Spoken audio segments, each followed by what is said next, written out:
Good evening, everyone, and welcome to this exciting night for the class of 2023, the American Design course kind of sneak preview. This is something that we have been literally dreaming and discussing for almost a decade. And here we are on the precipice and on a threshold of it becoming a reality for this rising junior class. We couldn't be more excited about this new program and this new flagship course.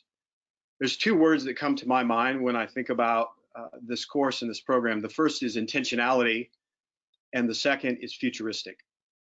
First, intentionality. If you know anything about our head of school, Mr. Sheldon, you know that he believes that great schools do everything with great intentionality. And that is something that I think you're going to discover is true about this signature program and course, is that every aspect of this course has been designed and thought through with great purpose and elegant intentionality. And I hope that that gives you a real confidence that what we are creating is really going to be a learning experience that is unlike anything that your students will have ever experienced before, and it'll be something that will create peak moments that they will never forget as long as they are here at Cassidy School and when they leave Cassidy as alumni here in 2 years. So intentionality. Hopefully you're going to walk away with this sense that, man, everything they're doing is so intentional and so thoughtful and so deliberate and so purposeful. And that is a real testimony to the four faculty you're going to meet tonight who have been working tirelessly and collaboratively together for really since the summer to design this course. The second word I mentioned is futuristic. Early in our research phase, we were talking with colleges and universities that we partner with, where we send students, and we were asking them to give us feedback and input on the blueprint for this program. And I'll never forget one of the conversations we had with the Dean of Admission at Boston University. And he said, let me tell you something, what you guys are designing at Cassidy is right in line with what we are currently designing right here at Boston University.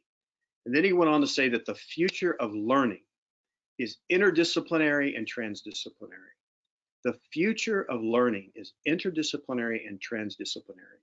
And he talked about how they're completely redesigning their general elective courses at Boston University. And he ended by saying, what's going to happen for your students through this experience is that not only one, they're going to gain an advantage because they're going to have learned in ways that students are going to be learning in the future. But two, they're going to have a distinction. When they apply to our colleges, they're going to stand out. In a sea of applications, they're going to stand out as a beacon because of the kind of learning that they've experienced at Cassidy School. So tonight, I hope that as you guys listen to each one of our presenters, that you guys begin to get as excited as I am. I know Mr. Sheldon is joining us, and I know he's excited. And we just cannot wait to roll and launch this new course and this new program in the fall.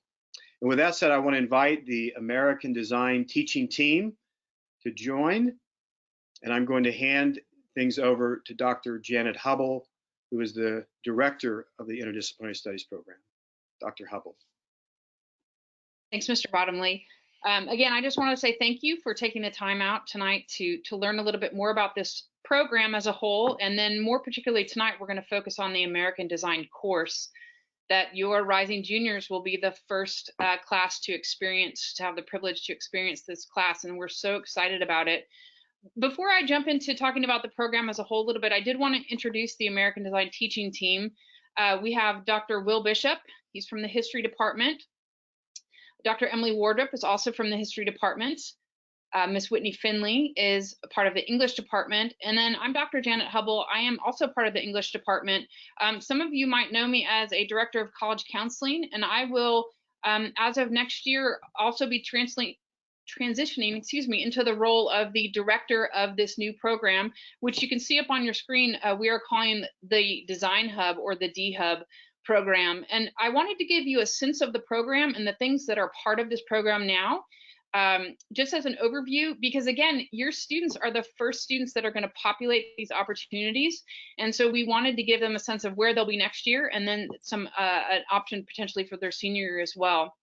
So first, what I wanted to do is philosophically give you this notion of what this D-Hub, what this Design Hub is all about. Mr. Bottomley already mentioned the notion of interdisciplinary, that's key to this. Any course that populates the Design Hub, it's key to our philosophy and one of the major tenets of the Design Hub. And what we mean by interdisciplinary is, you know, you can read what I have there in terms of using different disciplines to gain a multitude of perspectives on complex issues, complex concepts, complex subjects.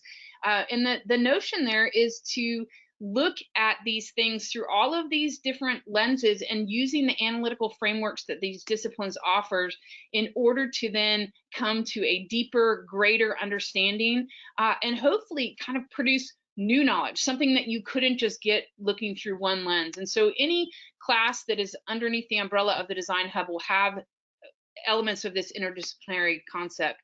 How do we accomplish this?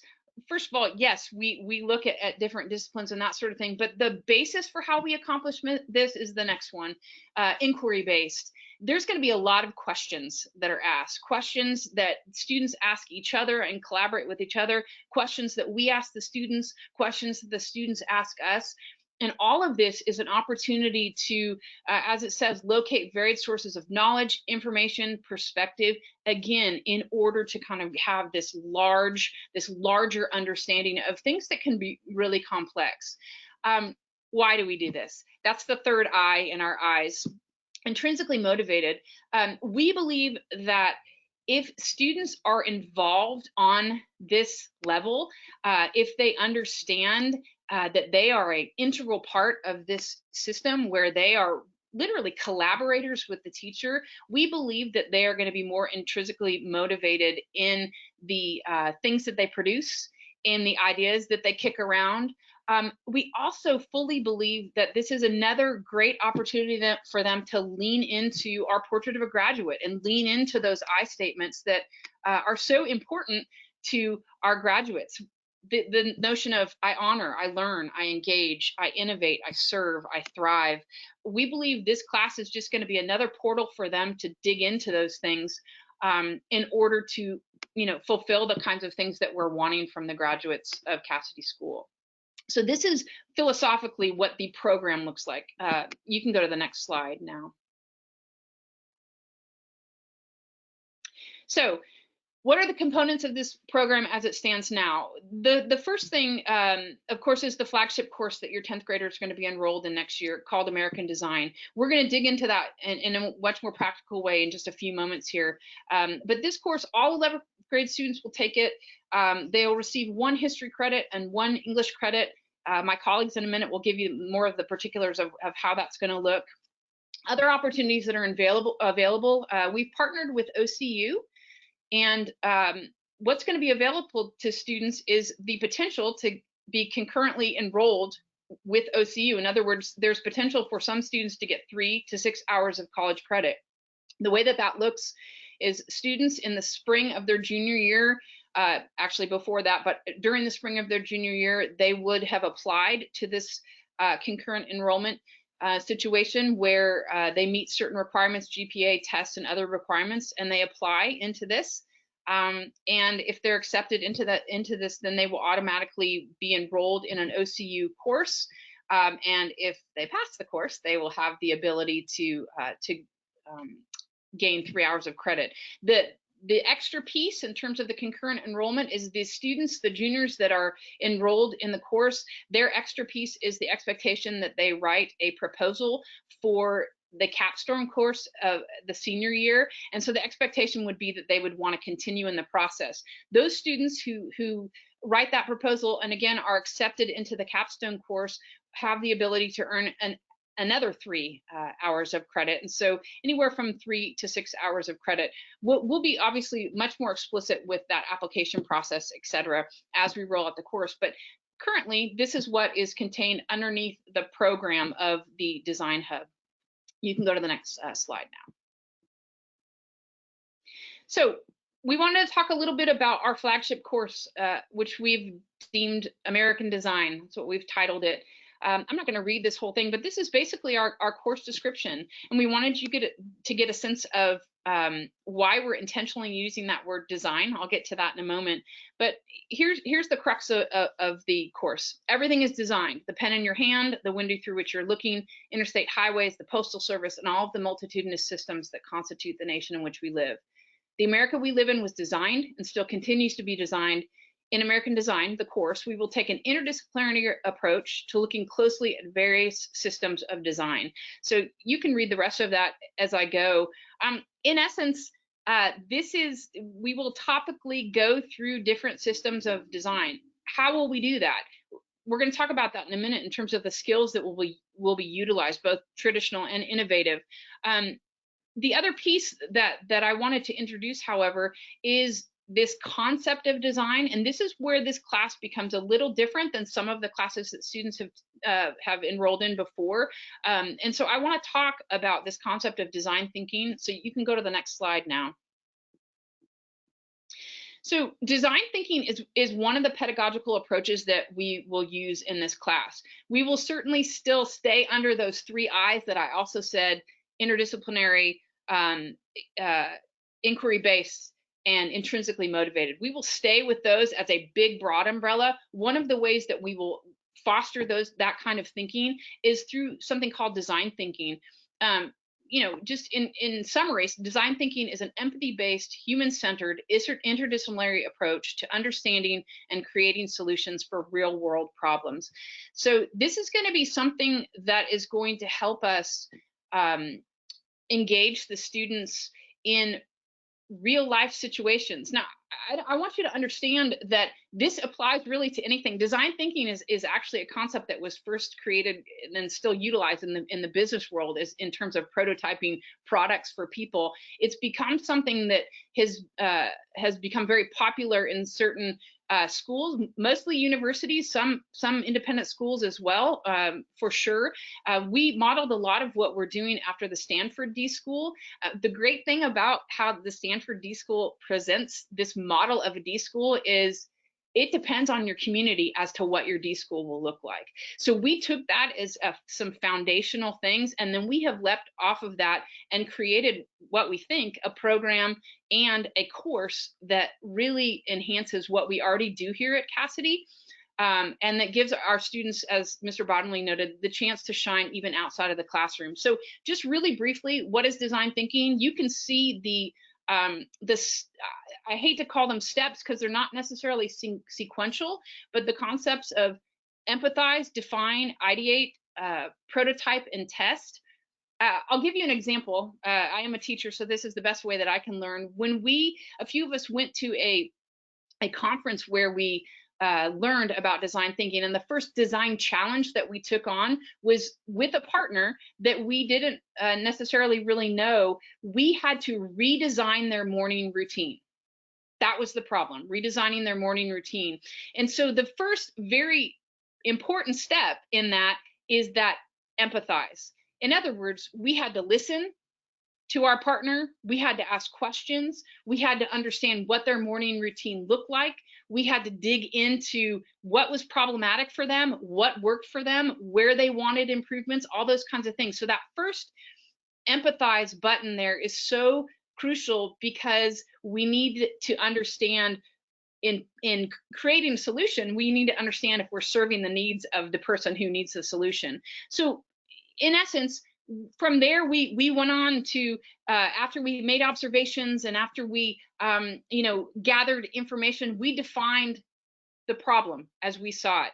From there, we moved on to the ideate stage where we're like, okay, here's the problem, here's some potential solutions, what's the best way to work with this. From there, prototyping, here's different schedules that might work for this morning routine, and then testing that. Does that work for the person? And then ultimately, we would go from that testing stage back to the ideate stage, back to the prototype stage. Whoops, we need to redefine because they've said other things, go back to that define stage. So this is a really recursive process. Obviously, redesigning someone's morning routine is a simple thing. We are going to tackle things like that, as well as much more complex problems, concepts, issues, in order to help our students engage. not only engage in the learning process and in this class, but also engage with the community outside of this class. You know, in the course description, it says that we're hoping that we can produce engaged citizens on a local, national, and global level. And so we need to be able to have one approach like this in order for them to understand that they actually can make a difference in the world. And so certainly that's why we're going to use design thinking. So that will come back around often as we talk through things. I'm sure that as you listen to your students next year, you might get sick of these steps, but they're crucial for the way that we're framing this class. Okay. I'm going to pass the baton on to Dr. Wardrop, and she is going to give us the next part of this class, the American Design class. Thank you, Dr. Hubble. Can we move the slide forward one?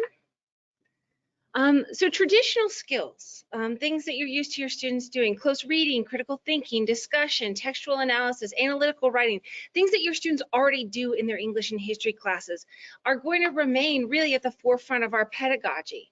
However, this American Design class offers us and your students a unique opportunity to intentionally and purposefully cultivate relevant 21st century skills that are going to serve your students well, both in college and beyond.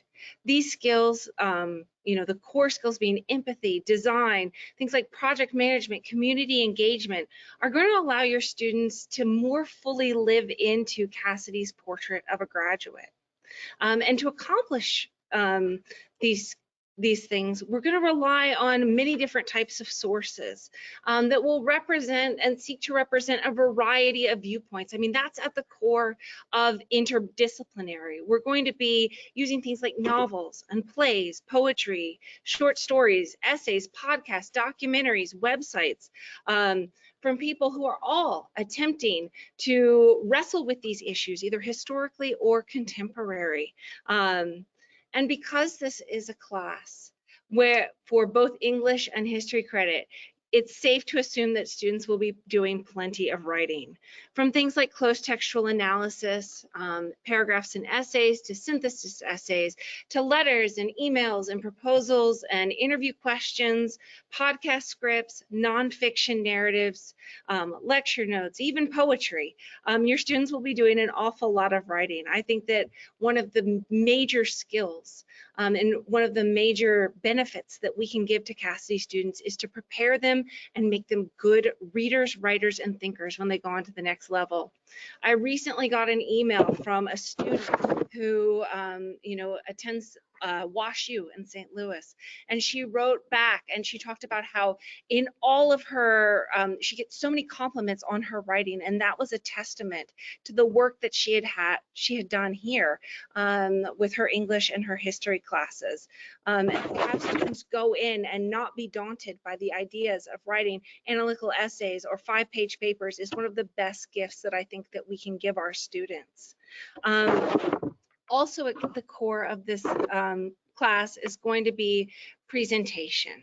The English department has been using Harkness discussions successfully with students for several years now, and it's those discussions with classmates that allow students to improve their listening skills and their speaking skills, learning how to listen actively, learning how to disagree with someone and voice a different viewpoint but not devolve into yelling are such crucial and critical skills that our students get to practice in courses like these.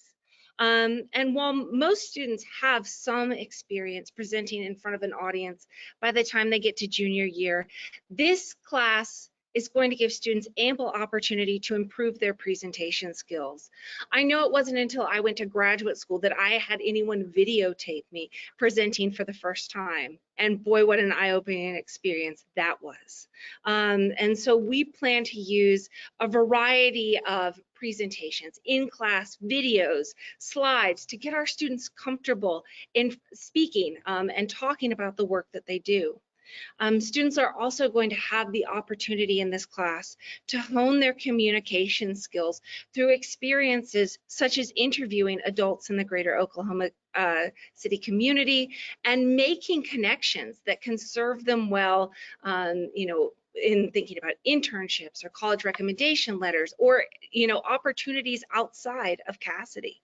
And all of these skills are really building to their final product, a showcase of student work, a public presentation. And so by the time they get to this presentation of their final projects in the spring of their junior year, we hope that they will all be confident, courageous speakers. Up next is Dr. Bishop, and to talk a little bit about the schedule of this new American Design course. All right, well, thank you, Dr. Wardrop. So as you just heard from Dr. Wardrop, your students are going to be quite busy in the American Design course, working on not only the reading and the traditional homework, but also honing these skills, writing the papers, working on presentations, self-critiques, etc. And so in order to provide them with ample time to accomplish all the various work and tasks that they will be completing in the American Design class, the students are going to have two designated class periods within each A through F letter day rotation. So basically, they'll be meeting twice as frequently as a normal class would meet now. So it's sort of taking the place of both the history and in English. So you can think of it that they will be meeting twice as often because it's going to be counting for 2 credits. For one of these class meetings, your students will meet in the new American Design classroom, which Ms. Finley is going to have more to say in just a minute, but which we're excited to seeing that be opened and have the students as well as ourselves be able to collaborate and to work in that space, which has very consciously been designed for this class. So one of the class meetings will take place with 2 teachers present, one from the history and one from the English department, as well as, of course, their classmates. For the second of these 2 meetings that your students will have, this will take place in the soon-to-be renovated common space of the Cochrane Library. And while at least one teacher will always be present during that time, this second period is really intended as a time for your students to work independently, to collaborate with each other. For instance, they might use this time to prepare questions for an interview of a community leader that they might be conducting in the upcoming days, or maybe it will be an opportunity to collaborate on how best to produce a podcast on an issue that they've been looking at, or even to think about what they could have done better as they're reflecting upon a presentation or a piece of written work. So this will really hopefully give them the time, ample time, to be able to accomplish everything that we hope to accomplish in the American Design class. And so this is really something that when our team has gone to visit other schools that have similar kind of interdisciplinary programs, has really been repeated to us as a best practice, is to really make sure that there is ample time to both cover the material as well as to really give them the opportunity to collaborate and to work independently. And so I think that is all that needs to be said about that right now. And so I'm going to turn it over to Ms. Finley, who is going to tell us a little bit more about the space. Thank you, Dr. Bishop. I appreciate that. If we could forward the slides to space design. One more, there we go. Okay, so I'm going to talk to you a little bit about the space. And I want to start with, there's a quote that I want to share with you from a book called Make Space. It's published by Stanford University's D School about how to set the stage for creative, collaborative work and learning. And so it reads, space matters. We read our physical environment like we read a human face. Consciously or not, we feel and internalize what the space tells us about how to work. So we've incorporated some key ideas presented in the book Make Space into our classroom design that we want to share with you. So one idea is that Make Space suggests that you create movable furniture by adding casters. This makes it quick and easy to create varying configurations for different modes of learning. And so we have ordered chairs and tables with casters for that purpose. Secondly, Make Space suggests that you put writable surfaces everywhere. to support instantaneous innovation. So we are incorporating floor to ceiling, what we are going to call thinking walls, with whiteboard surfaces and some other surfaces as well in multiple places around the room. So we'll use glass and whiteboard and a few other writable surfaces. Thirdly, MakeSpace suggests that it is essential to have a well-stocked, readily available supply of building materials so that when students have ideas, they can instinctively embody them. To this end, we've designed open cabinetry and pegboard in the thinking walls that will hold open containers filled with lots of building materials and art supplies and things that the kids will need to have available to them. Some additional important aspects of our classroom design in this space is that it will be housed inside our newly remodeled Cochrane Library. We think that's really important because it will provide ready access to the library. We'll have a large interactive tech screen in the classroom as well, charging stations in the classroom and in the library, multiple seating options both in the classroom and the library, and ample storage as well. A few other things that we will have available in the library space where the students will be meeting during their student-directed learning, as Dr. Bishop mentioned, is that they will have a green screen recording area available to them, multiple adjustable seating options at varying height levels, and they will have access to technology, to resources, to supply materials, and to Ms. Craft, the librarian, as well, to help assist them. So that's all I have for the space design. Thank you, team. So all of these things, as you can tell, have been really deliberate. The space, schedule, the skills, the pedagogy that you were using to balance kind of that notion of tradition and innovation. And so, you know, what's the end goal here? The end goal, in my estimation, is really this concept of using an interdisciplinary approach, this concept of using design thinking as one of the pedagogies that we're going to implement.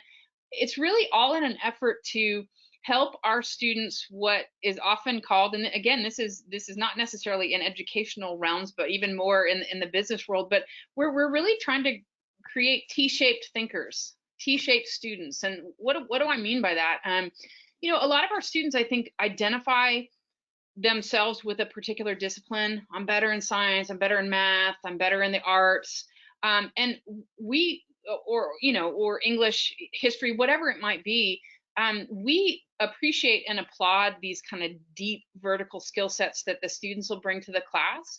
But in the tradition of Cassidy, a school where you have to take classes across disciplines in order to kind of have a liberal arts education, we will celebrate that kind of vertical skill set, but we will also engage students to work on their mastery of other disciplines. We will also ask them to bring up those maybe novice or intermediate masteries that they have of other disciplines into this class so that they can take that interdisciplinary approach, all of them. In other words, we will not build teams where there's the science girl and the English guy. We are expecting T-shaped students, T-shaped thinkers. And obviously that's going to be a challenge, but it's going to stretch comfort zones, because I know that those kinds of T-shaped thinkers, they are the people in all realms of life that are able to make these connections between seemingly disparate ideas. They're adept at uncovering creative solutions to problems. And all the while, as an underpinning, we are going to see the class and the groups and the individuals empathizing with one another and people in the community, learning from others. And we're so excited to see kind of that really amplified collective potential. We're also excited to see the individual growth that we really believe that this is going to engage students. It's going to help them to develop their knowledge, their problem solving skills, their self-confidence, their self-efficacy, their independence, their passion for learning, hopefully. And so that's the end goal for us. And Cassidy does that no matter what. We just see this class as a way to bring a lot of things together. And it's a perfect time in the junior year as they are attempting to kind of create that narrative for themselves and moving into the next step in their senior year to apply to colleges. We really see this as a valuable time for them to educate the whole person and to be able to bring that skill set with them, not only into college, but hopefully into industry and jobs beyond that. That really is kind of the end of our presentation. We do have some moments here for questions. And so I'm looking at the spreadsheet here to see questions. So one of the questions, I'll just take this one. The questions really are the notion of how are the teachers going to be split up, and each section of American Design will be team taught, meaning there will be a history teacher and an English teacher in each class. In the teacher-directed class, for those times where they're in what we're calling the self-directed portion, there will be at least one American Design teacher, if not two, helping them through those projects and that sort of thing. So there will be 2 class times dedicated to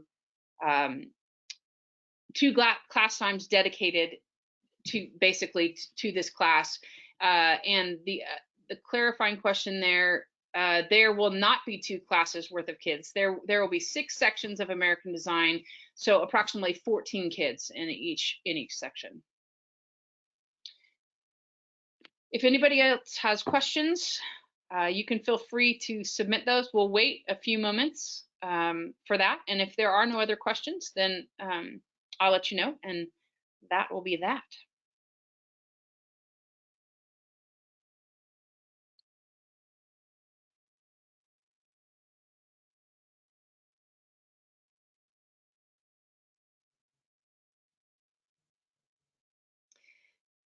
So follow-up question, will each student be taught by all 4 of you?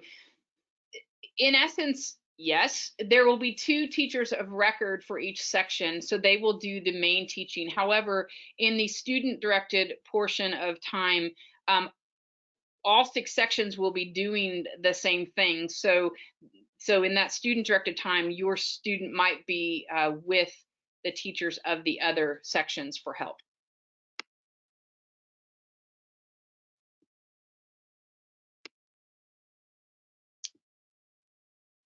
Hold on, can't see that whole thing.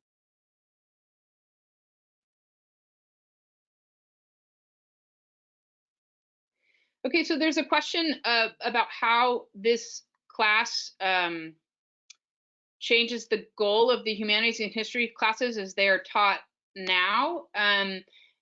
I don't think that it changes them really at all. It adds some things to it. As I mentioned before, the pedagogy of design thinking.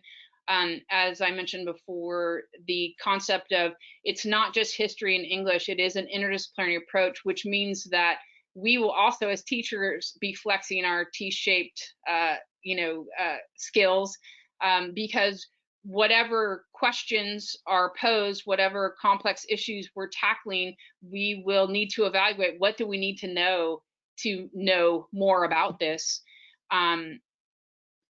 So in essence, the goals are not different. There's just additional pieces to the goals. And certainly the reasoning for that is the balancing of tradition and innovation, and certainly balancing the concept of all the skills that Dr. Wardrop talked about that we will still be utilizing. In other words, very basically reading, writing, discussion, presentation, and then adding the piece of really meaningful community engagement, empathy, collaborative skills to a higher level, independence, interviewing, videoing, different podcasts, different mediums that they will utilize that they already do now in a lot of classes. We're just kind of bringing it all together. Let's see. Or Dr. Wardrop, you might want to take this one. how are we going to evaluate students in this course? Well, so for this, like I said before, we're going to have a lot of the same traditional assignments as we've had in the past, essays, presentations. What's going to be interesting and unique about this, though, is because we're working as a team, it'll be not just me evaluated, it will be me and my partner from the English department evaluating your students' work together. And we've talked to schools where this exists, one of the things that they told us purposefully, usually teaching pairs are pretty in sync, but if there is ever a case that one teacher would rate a student higher, they always kind of default and do what's in the best interest of the student. But usually that rarely happens. Okay, great. So the question, what was the goal of English history before and what is it now? The goal of English and history before was to present students with different texts in order for them to read them critically and engage with them in such a way that they can articulate their thoughts, not only simply about those texts, but about the issues that those texts raise, thematic concerns, of course. As discussion is a crucial part of currently of history and English, it certainly is the goal is a way for students to find their voice and to in that voice to know how to vet what they're saying in terms of to support that voice with evidence. So that doesn't change at all in this new course. That is still one of the crucial skills: critical thinking, problem solving, using evidence. That is still the case. Where this is going to be a little bit different, I would say, is because we have the extra window to really build that community engagement piece, to really empower students to pursue those kinds of projects and those kinds of interests that they're passionate about. Certainly that means that every class, students are going to be pursuing different projects. Now, potentially they're going to fall under some of the same umbrellas. So the lovely thing about this is that we will give relevant text to them to read, to give them context around certain issues, but they're going to have to come to the table too and provide some of these texts in order to support what it is they want to do and to be informed in what they want to do. So how do the goals change? They don't. I just want to reiterate, same goals, more layers. Let's see.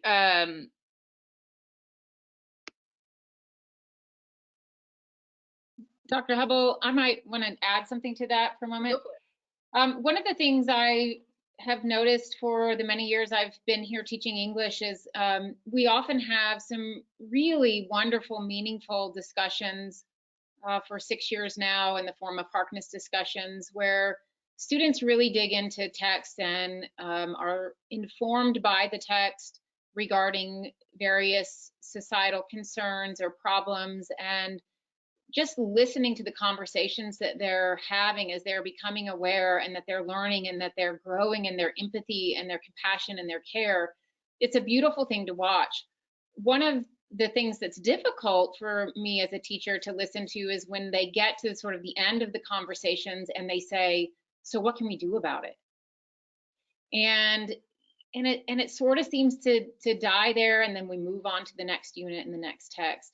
And in some of our senior seminars over the last few years, some of the teachers have been grappling with this action-based design thinking is a pedagogy that is biased toward action, where kids can begin to say, yeah, what can I do about that problem? How might I, as an engaged, informed individual, even at 15, 16, 17, 18 years old, make a difference, even in my local community?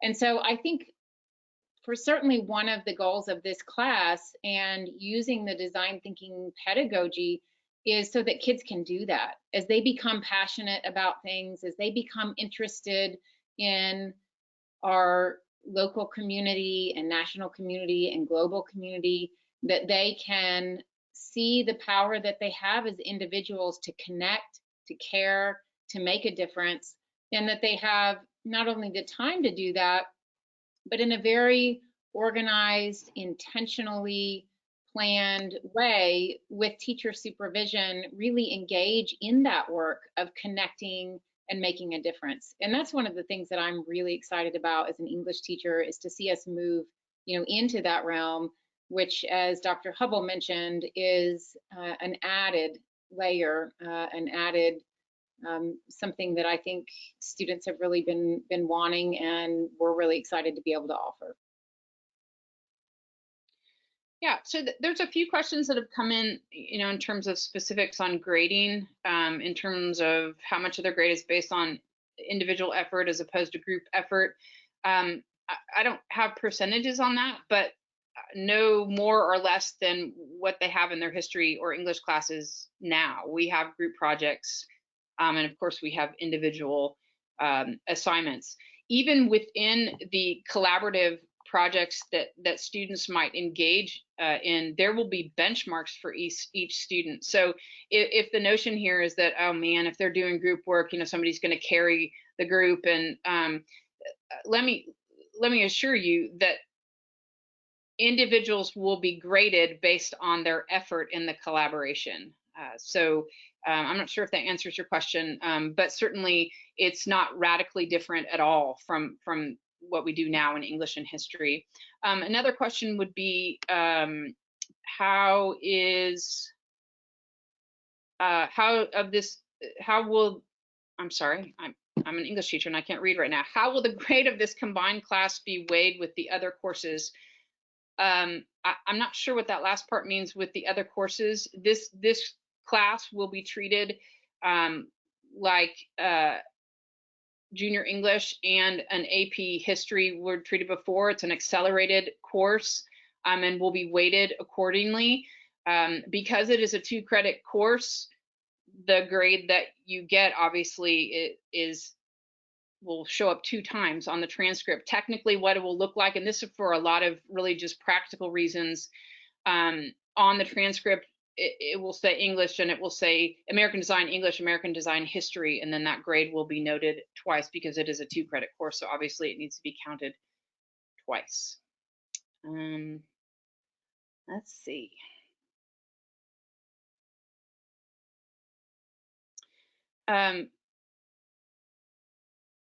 Oh, somebody asked, they listed space design, schedule design, skill design. What is the fourth? It's what I started with, which is the course design, which is literally our course description. So that's the 4th thing.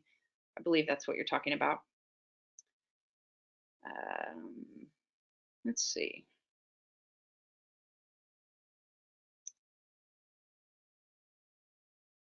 Okay.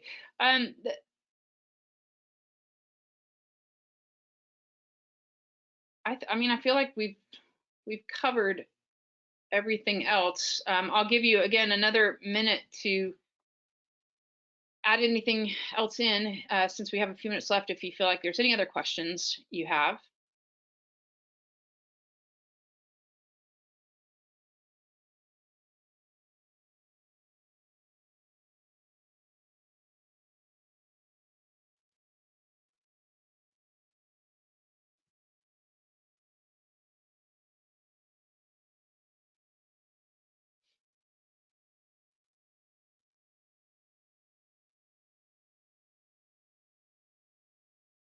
Okay, let me note this is being recorded, so if there's something that you wanted to go back and look at again, you're welcome to do that. It usually takes a couple of days to send out the link on that. It takes some time to generate the recording, so be on the lookout for that if you have anything that you want to revisit. But other than that, we want to thank you for your time. We're really excited about this course and the opportunity that it's going to give your students to kind of flex in a lot of different ways, and we're excited about that. We're excited about sharing their results with the community at large. That I think will allow people to see the great work that we're doing here at Cassidy, and the kinds of students that certainly exit these gates. And so we're excited about that. We thank you again, and that will conclude this town hall.